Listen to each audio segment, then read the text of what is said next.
winking at him because I love him in a brotherly way. I'm talking about Michael Coren, the host of the new show called The Arena. Yes.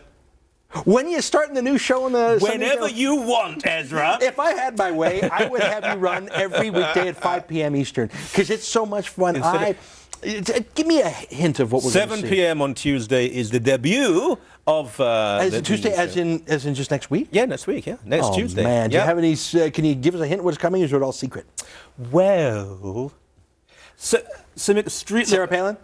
No, not. Although later in the year, there's a very good chance Sarah Palin will be on the show. Wow. If we think of some of the most significant figures in conservatism in the English-speaking world, I think they will be on the show. We'll also have, and I don't want to be too explicit here, and you've been a hero of the free speech movement, but we are going to show some things and say some things that, put it this way, we've been contacted by a security company who think it's advisable for me to have some sort of protection after the show. And I've said no. I volunteer to sort of hang out with you and be your groupie. I don't think I can fight a vegan. I could take something like an extreme vegetarian, no iron in their diet. I think like some of the guys who accosted me at the CBC a couple days ago, I never felt like I was in any jeopardy because they clearly were vegetarians and they had this sort of... That guy was eating the whole time. He was very rude, wasn't he? Filling his face with publicly funded food. I didn't mind that. It was just he was sort of passive aggressive. Anyhow, enough talk about that. Let's show the clip from your show. Whenever I get this, the clip. I feel like going out and doing battle with a vegan. Let's look at it right now.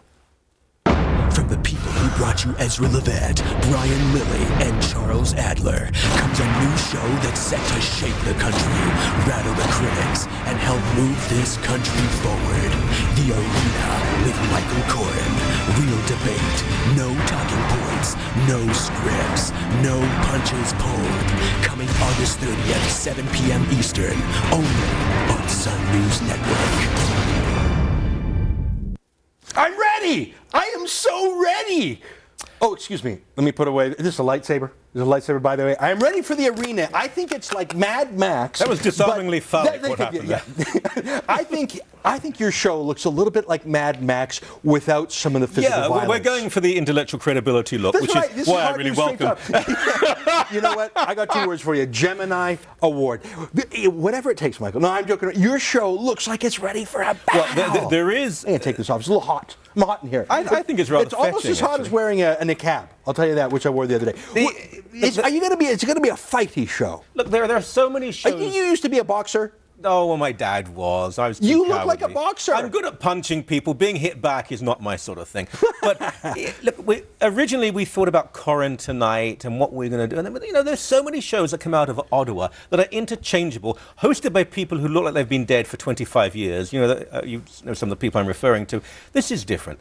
Being on TV is a privilege. All I am, I'm a very lucky guy, but all I am is vicariously the voice of the public. To ask people questions they never asked on CBC and CTV and Global. So there's a certain passion. There's going to be a speed and a toughness and a tautness about it. No compromise on the intellectual aspect. Look, I don't have many things going for me, but I'm not a fool. I'm a pretty bright guy. They're going to get probing, difficult, tough questions. I'm not going to sit back and just take the normal pablum and say, thank you, sir. You know what? Someone, and I admire her greatly, I think you do too, who said something that we both were thinking, but she articulated it so well, is Christy Blatchford. She writes for the National Post. She wrote something, I think it was just yesterday, that sort of blew the whistle on the Layton mania that's going on. Now, I talked about Jack Layton a couple days ago. When a man passes away, you must be respectful for the family, and you must have a certain dignity. Well, not always, frankly, but in his case, yes. Right. I mean, if it's a tyrant, if Gaddafi were to be dead, we could dance for joy. But Jack Layton was, in his bones, in his blood, he was a Democrat, he was a public servant, and he was, he had good qualities, and there was a proper time for mourning, and maybe even grieving if one had a personal connection. But that has transformed into a lavish mania. And I'd like to quote a bit from Christy Blatchford's column, if I may, just for a second. Layton's death turns into a thoroughly public spectacle. Certainly Canadians like Mr. Layton, but the public over-the-top nature of such events, by fans for lost celebrities they never met, by television personalities for those they interviewed once for 10 minutes, by the sad and lost for the dead, make it, if not impossible, then difficult to separate the mourning wheat from the morning chaff. His loss, his specific loss, and his specific accomplishments are thus diminished. It's sort of like when Princess Diana died. It was an over-the-top it was almost like to be fashionable, you had to outdo your neighbor in how much you were grieving. Ezra, the real, first of all, I knew Jack, I knew him quite well, and I liked him in particular because while some on the left would have nothing to do with me, he said, I insist on giving you a blurb for your book. I'll always debate you in public. We can go out for a beer. He was a good man. But he was a flawed man. Like, I'm a flawed man. He was a politician. He was an ordinary guy. He's dead. We must remember him. We must think about his family. However, what we have now is the death of perspective, the death of proportion. You should weep when a parent dies, a partner dies. Then you feel it. If you feel all the time, you know, that Gilbert and Sullivan, if everybody's somebody, then no one's anybody. If you cry and weep at the drop of a hat, then how can you show genuine emotion? Most people weeping now, going there to sign the wall, they didn't know him.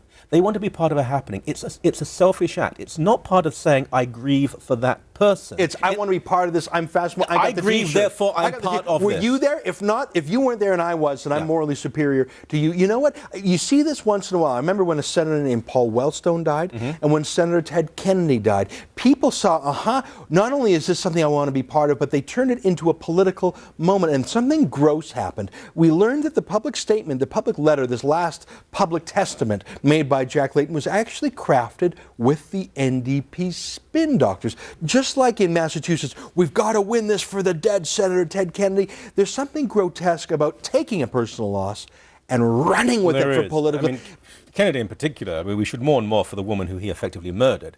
Jack Layton was a far better person than that. But this is being spun politically. I wonder if Jack would have appreciated it. I don't think there should be a state funeral. There's dignity in grief, and it should actually, by its nature, be private. Now, sometimes if it's a Winston Churchill, then okay, it has to be public. We've never had a state funeral in this country for someone who was the leader of the opposition. Laurier may be. Maybe he was a great. One of the original prime ministers. He had a great impact. He's on our currency. Jack Layton, let's say he was a good man and a good public servant and an inspiring man. We have, thank God, many of those people in this country, but a state funeral, that may have been too much, but that just opened the... When Christy Blatchford wrote her article in the National Post, it said what a lot of us were thinking, but more tellingly, it evoked a rage from those who were saying... In their love, they evinced hatred. Now, I want to ask you one thing. I suppose it's really a rhetorical question.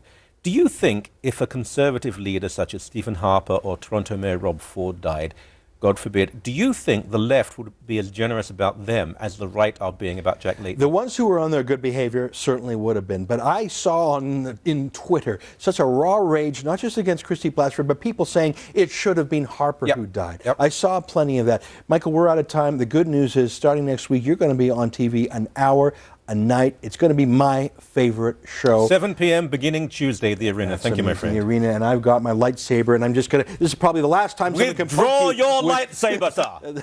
We'll do it. Folks...